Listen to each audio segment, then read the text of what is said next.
क्या कोई ऐसी इंक्वायरी होगी इस मुल्क में कि ये साइफर का जो सारा जो एक साइफर के इर्द गिर्द जो साजिश थी, पता तो चले। मुझे तो पता है कौन इसमें थे, लेकिन इंडिपेंडेंट इंक्वायरी होनी चाहिए और उस इंक्वायरी में पता चले कि कौन कौन किरदार थे जिन्होंने इस कौम के ऊपर इतना बड़ा अजाब लेके आए हैं और अब मजीद आगे इस अजाब से निकलने के लिए और कितनी तकलीफ उठानी पड़ेगी इस कौम को। और इसके लिए मैं फिर से कोशिश तो करता हूं कि हमारे चीफ जस्टिस साहब को इसके ऊपर सोचना चाहिए कि वो ही एक इंक्वायरी कर सकते हैं, क्योंकि ये हुकूमत तो करने नहीं देगी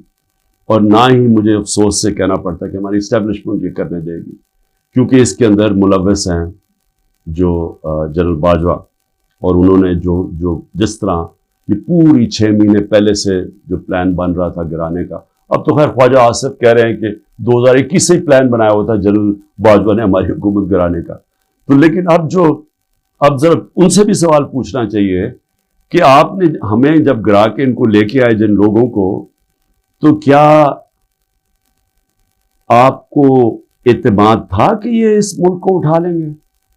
30 साल से जो हुकूमत कर रहे थे और इनके दौर में कोई मुझे सुनहरी दौर बता दे कि जब इन्होंने कोई मायशत में बड़ी तरक्की